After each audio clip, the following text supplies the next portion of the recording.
आदाब मुंसिफ टीवी में आपका इस्तकबाल है और मध्य भारत की खबरों के साथ मैं हूं माहिरा गौहर। देखेंगे तमाम बड़ी खबरें। आगाज करेंगे हेडलाइंस के साथ। सुर्खियों को पेश करने में ताउन किया है डॉक्टर ऑर्थो ऑयल के साथ साथ डॉक्टर ऑर्थो कैप्सूल्स साथ लेना ना भूलें। एमपी कैबिनेट ने यूसीसी ड्राफ्ट बिल को दी मंजूरी। सीएम मोहन यादव ने बताया प्रगतिशील कदम।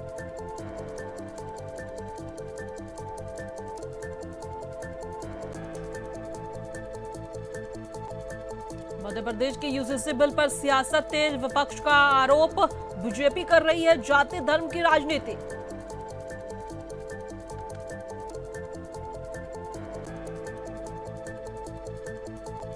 और उज्जैन जमीन विवाद पर मध्य प्रदेश विधानसभा में हंगामा, विपक्षी विधायकों ने किया वॉकआउट।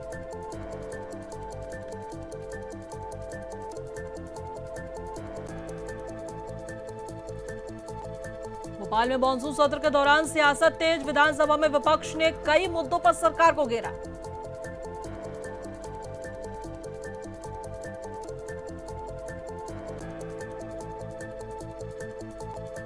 छत्तीसगढ़ के सीएम विष्णुदेव साय ने कांग्रेस पर साधा निशाना, बोले संसद सत्र में विपक्ष सिर्फ निभाएगा औपचारिकता।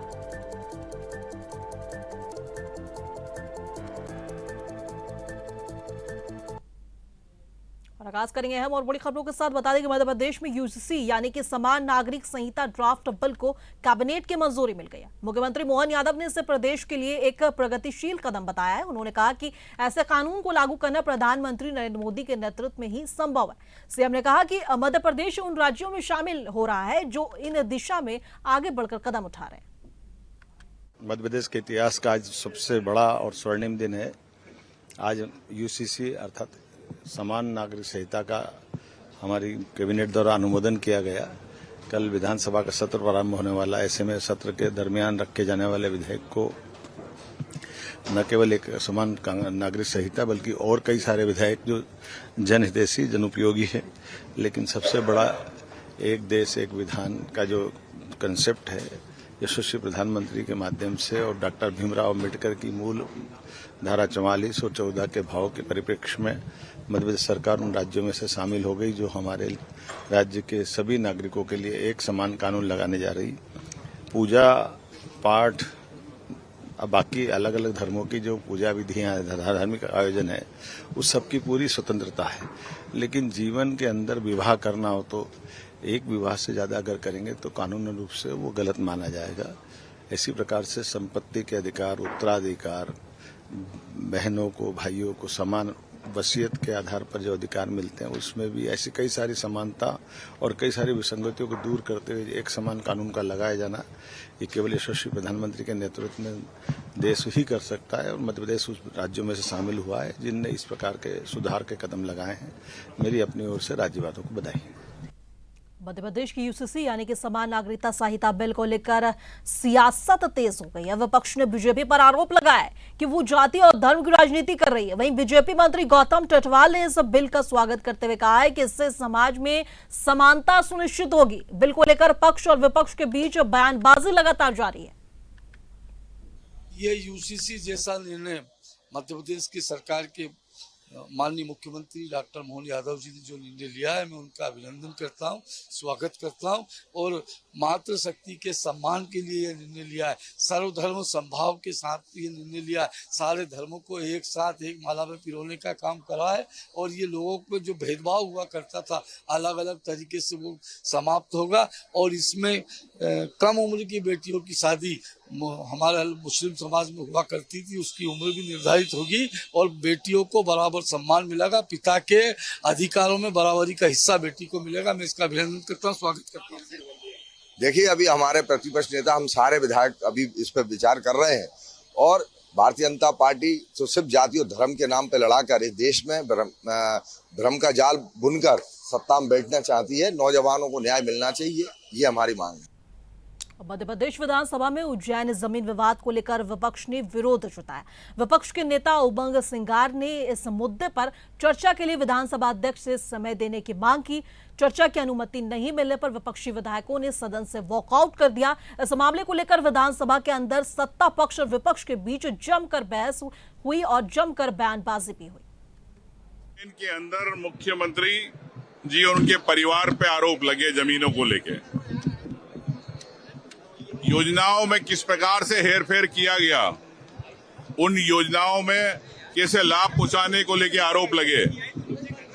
हमने स्थगन लगाया कांग्रेस पार्टी ने कि उज्जैन की जमीनों पर जो घोटाले हुए हैं, जो पद का दुरुपयोग हुआ है, उसकी चर्चा होना चाहिए। संसदीय मंत्री जी नियम का हवाला दे रहे हैं। संसदीय मंत्री जी से कहना चाहता हूं कि जब प्रदेश के मुख्यमंत्री पर अगर आरोप लगते हैं तो मुख्यमंत्री जी को स्पष्टीकरण देना चाहिए, क्योंकि प्रदेश की छवि दुबील होती है और मुख्यमंत्री चुप है, पूरी सरकार चुप है। जैसे हमने इस बात को उठाया, पूरा सरकार के पूरे मंत्री क्यों इतने बेचैन हो रहे हो? क्या घोटाला है इसलिए बेचैन हो रहे हो? नहीं बात करना चाहते हो? हम चाहते हैं, माननीय अध्यक्ष जी से हमने अनुरोध किया कि इस पे चर्चा कराए, व्यवस्था दे। क्यों, कब कर आएंगे, ये हमारा विषय है। मैं चाहता हूं कि इसमें माननीय अध्यक्ष जी और सरकार को चर्चा कराना चाहिए। अगर आप पाक साफ हो तो आप सामने क्यों नहीं आते हो मुख्यमंत्री जी? अगर क्यों बच रहे हो, क्यों सरकार चुप रही है? ये इतना बड़ा सीएस की जमीन, सीएस वहां पे होने वाला है, करोड़ों हिंदू वहां पे आने वाले। अगर वहां पे घोटाले हो रहे हैं सीएस के पहले, तो इसकी जांच भी होना चाहिए और इस पर चर्चा भी होना चाहिए। भोपाल में मध्य प्रदेश विधानसभा के मॉनसून सत्र के दौरान कांग्रेस नेताओं ने कई मुद्दों को लेकर अपनी बात रखी। नेता प्रतिपक्ष उमंग सिंगार, विधायक झूमा सोलंकी और विधायक सचिन यादव ने सरकार पर सवाल उठाए और विपक्ष का पक्ष सामने रखा। विधानसभा सत्र में अलग अलग मुद्दों को लेकर सत्ता पक्ष और विपक्ष के बीच बहस जारी है।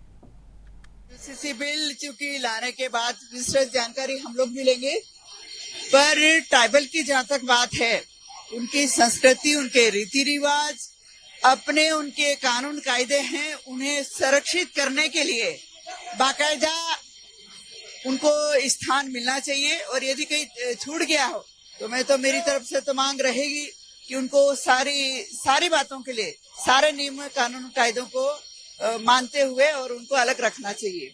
किसानों की परेशानी को लेकर बिल्कुल आज 129 नियम के अंतर्गत चर्चा है, उसमें सारी बातें रखेंगे। ठीक है। किसान पूरे प्रदेश में परेशान है। किसान को खाद नहीं मिलती, टोकन मिलते हैं। क्या सरकार सिर्फ टोकन देने के लिए बनी है? मैं समझता हूं कि किसान को मूंग की खरीदी क्यों नहीं पूरी हो पाई, गेहूं की खरीदी में तारीखें क्यों बढ़ाते रहते, सोयाबीन आप खरीद नहीं पाते। आपकी डबल इंजन की सरकार के पास पैसा नहीं है। आप बड़े बड़े इवेंट कर सकते हो, लेकिन किसान को आप मुआवजा नहीं देना चाहते, उनको अधिकार नहीं देना चाहते, उनको खास समय पे नहीं देना है। ये कांग्रेस की मांग है। 139 में हमने आज चर्चा की मांगा है। अब कार्यमंत्रणा परिषद में सरकार चाहती नहीं चर्चा कराना, लेकिन अब माननीय अध्यक्ष जी पे निर्भर है कि इस पर चर्चा कराए।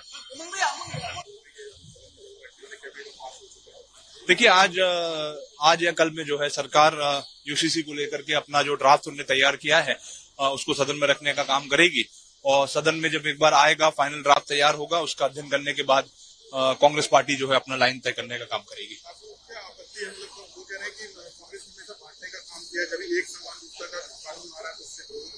देखिए, अब जब तक ड्राफ्ट ही नहीं आया है, ड्राफ्ट पढ़ा नहीं है, सरकार की क्या मंशा है, सरकार ने क्या क्या उसमें बिंदु रखे हैं, जब तक उसके हम उसका अध्ययन नहीं कर पाएंगे, तब तक हम कैसे हमारी प्रतिक्रिया दे पाएंगे। भोपाल में मध्य प्रदेश विधानसभा के मॉनसून सत्र के दौरान यूसीसी यानी कि समान नागरिक संहिता बिल को लेकर विरोध देखने को मिला। कांग्रेस विधायक अतीक अकील ने विधानसभा परिसर में बता दें कि प्लाकार्ड लेकर प्रदर्शन किया, साथ ही काले कपड़े पहनकर इसका विरोध भी जताया और बिल का विरोध जताते हुए काले कपड़े में नजर आए। यूसीसी को लेकर बीजेपी और कांग्रेस के बीच राजनीतिक बयानबाजी बढ़ती जा रही है। जहां बीजेपी इसे समानता से जोड़ रही है, वहीं विपक्ष इस पर सवाल उठा रहा है। सरकार को सर यूसीसी विरोध भी कर रहे हैं। देखिए, बाबा साहब ने, संविधान ने सबको आजादी दी अपनी। जिस तरीके से एसटी को यूसीसी से बाहर किया गया, मुसलमानों को भी उससे बाहर किया जाए। छत्तीसगढ़ के मुख्यमंत्री विष्णुदेव साय ने कांग्रेस पर निशाना साधा है। उन्होंने कहा कि कांग्रेस की मौजूदा स्थिति से हर कोई वाकिफ है और संसद सत्र को लेकर सीएम साय ने कहा है कि विपक्ष कल से शुरू होने वाले सत्र में सिर्फ औपचारिकता निभाएगा। उन्होंने कांग्रेस की भूमिका पर सवाल उठाते हुए विपक्ष पर हमला भी बोला। विपक्ष कहीं भी नहीं है।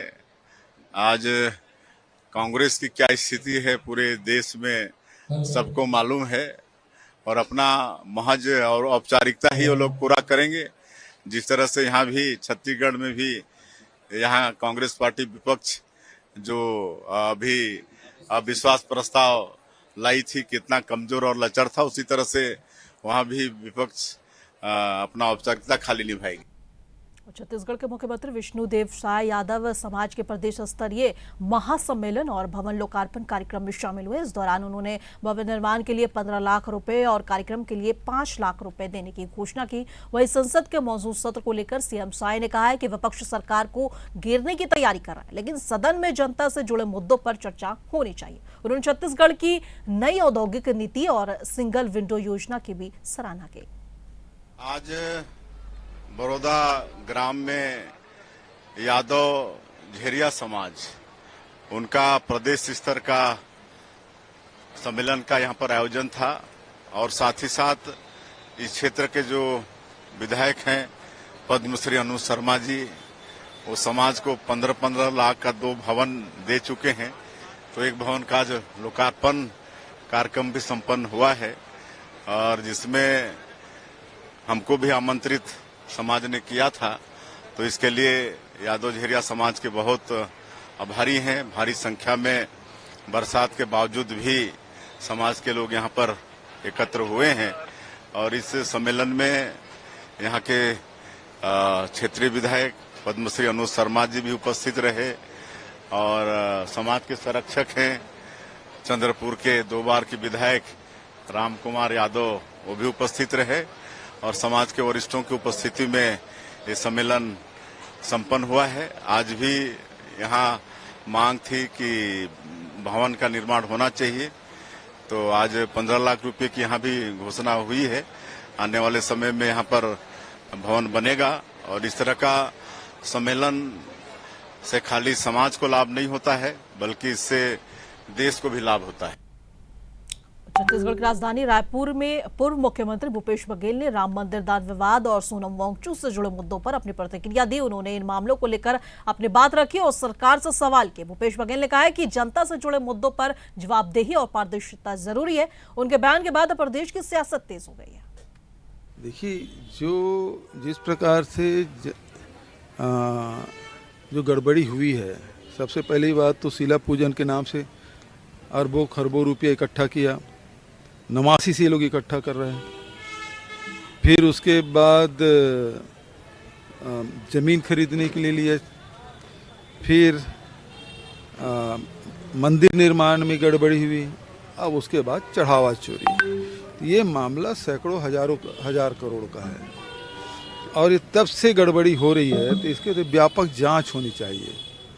क्योंकि भगवान के नाम से इस प्रकार से छल करना, लोगों के भावनाओं को ठेस पहुंचाना, आस्था के साथ खिलवाड़ करना, ये बेहद निंदनीय है, दुखद है। और उससे ज़्यादा तकलीफदायक ये है कि सरकार उसके बचाने में लगी हुई है, जो आरोपी उनको बचाने में लगी हुई है। अब जब अन्ना हजारे हड़ताल में बैठे थे तब तो हमारे तरफ से बात करने गए थे और उस समय तत्कालीन गुजरात के मुख्यमंत्री ने कहा यदि मैं मुख्यमंत्री नहीं होता तो मिलने जाता।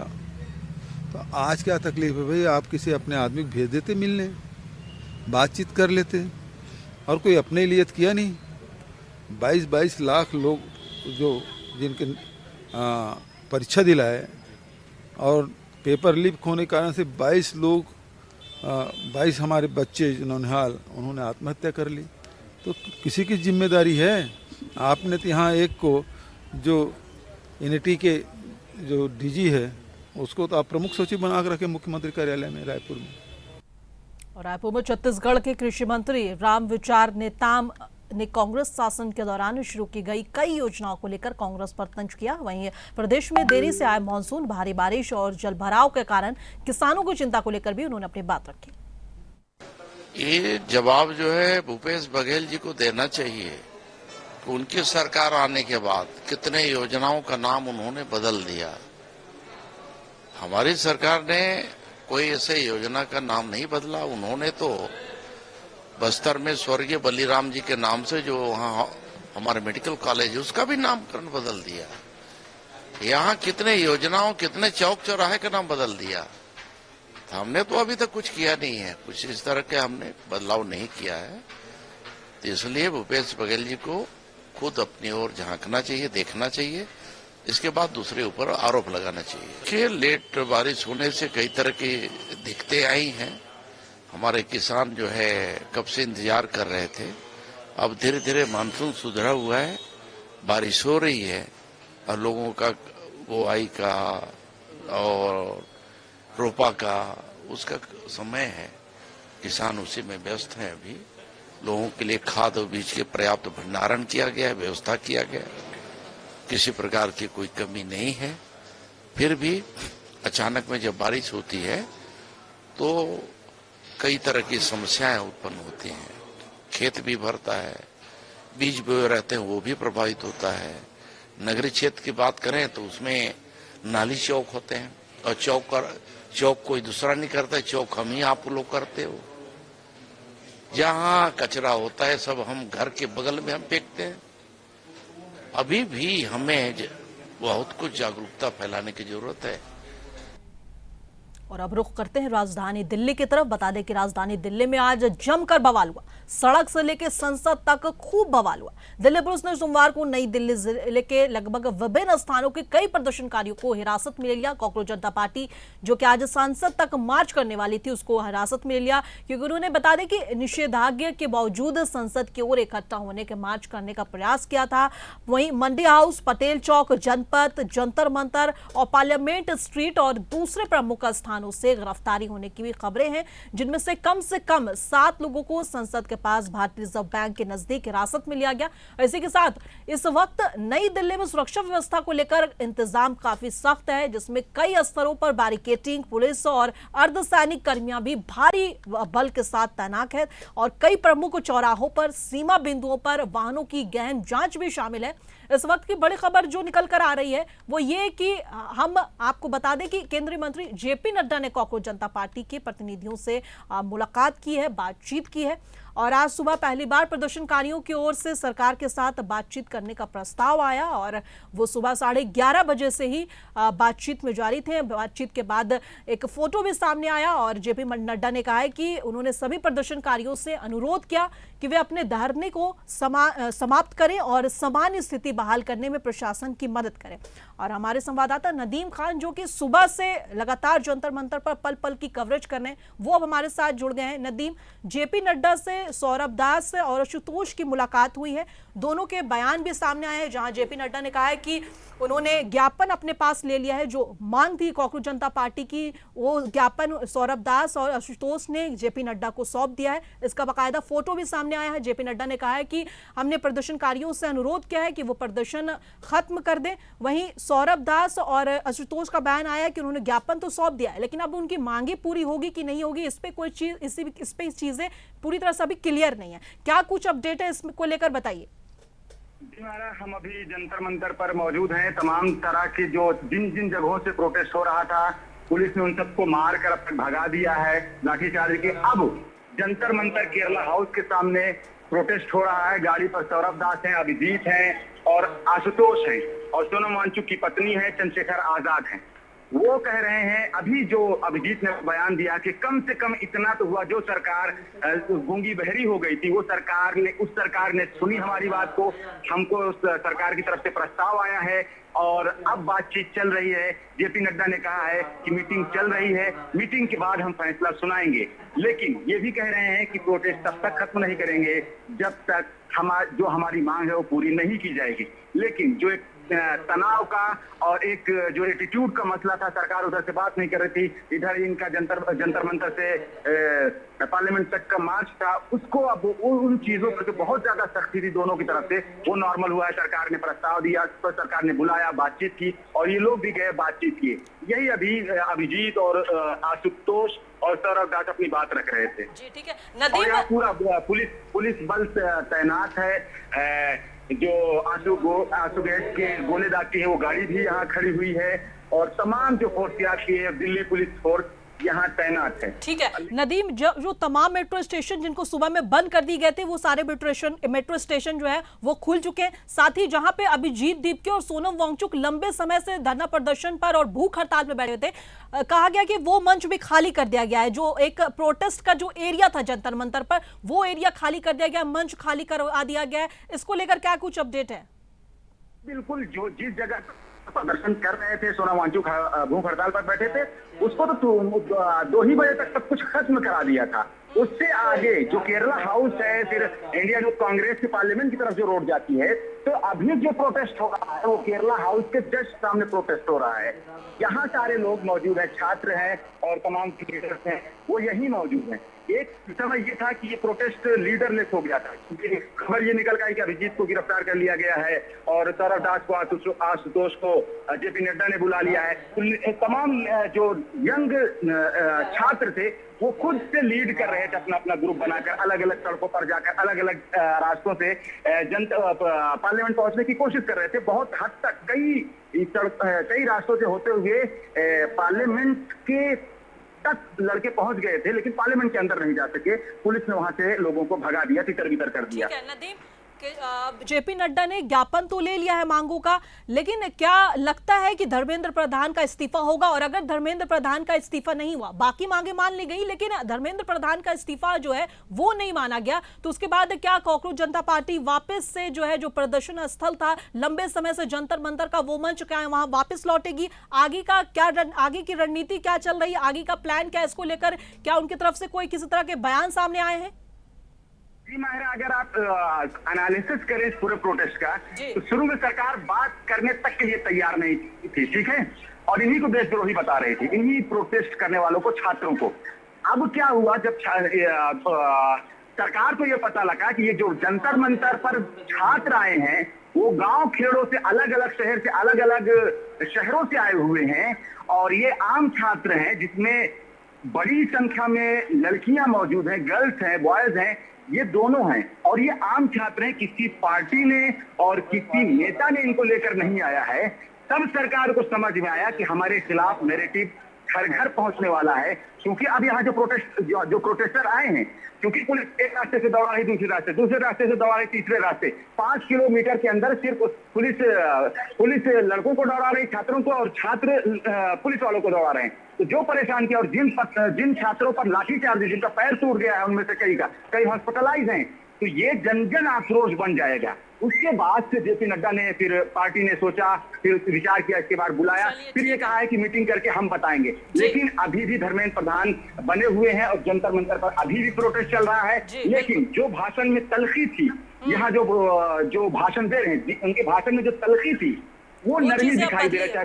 सोनम वांगचुक की पत्नी। बहुत बहुत शुक्रिया जी, बहुत बहुत शुक्रिया हमसे जुड़ने के लिए, तमाम जानकारी साझा करने के लिए। खबरों के सिलसिले में आगे बढ़ेंगे। एक और बड़ी खबर यहाँ पर सामने आ रही, बता दें कि दिल्ली में सीजेपी प्रदर्शन को लेकर आम आदमी पार्टी के राष्ट्रीय संयोजक अरविंद केजरीवाल और पंजाब के मुख्यमंत्री भगवंत मान ने प्रतिक्रिया दी है। केजरीवाल ने कहा है कि बड़ी संख्या में युवा अपनी मांगों को लेकर सड़कों पर है और उनकी बात सुनी जानी चाहिए। उन्होंने पेपर लीक परीक्षा व्यवस्था को लेकर सरकार पर सवाल उठाए। वहीं भगवंत मान ने कहा है कि छात्र की जो सालों की मेहनत है, वो परीक्षा से जरिए वो जो परिणाम का जो चीजें एक्सपेक्ट करते हैं, वो नहीं होने पे जो चीजें हैं वो बिगड़ती चली जा रही है। उनके साथ ही अन्याय हुआ है। उन्होंने कहा है कि आगे क्या कुछ कह रहे, एक बार सुनिए। हजारों लाखों की संख्या में युवा पूरे देश भर से आए हुए हैं और सरकार इनके ऊपर पूरे अपनी दमन शक्ति इस्तेमाल कर रही है, लाठीचार्ज कर रही है, मार रही है इनको, इंटरनेट बंद कर दिया, उधर उनको संसद जाने से रोका जा रहा है। ये गलत है। युवा आखिर जाएं तो जाएं कहाँ? पहले आप इनके पेपर लीक करा देते हो, फिर पेपर दोबारा करा देते हो, तो उसमें पूरा इवैल्यूएशन गड़बड़ हो जाता है। वो शिकायत पे शिकायत करते हैं, उनकी सुनवाई नहीं होती। आखिर बच्चे जाएं कहाँ? उनका तो आपने भविष्य बर्बाद कर दिया। अब जब वो आप अपने न्याय मांगने के लिए सड़क पे उतरते हैं तो आप उन पे लाठीचार्ज कराते हो। ये तो बिल्कुल सही नहीं है। बच्चों में बहुत ज्यादा गुस्सा है। मैं मोदी जी से कहना चाहता हूं कि बच्चों के गुस्से को संभालिए, नहीं तो ये आपके लिए बहुत भारी पड़ेगा।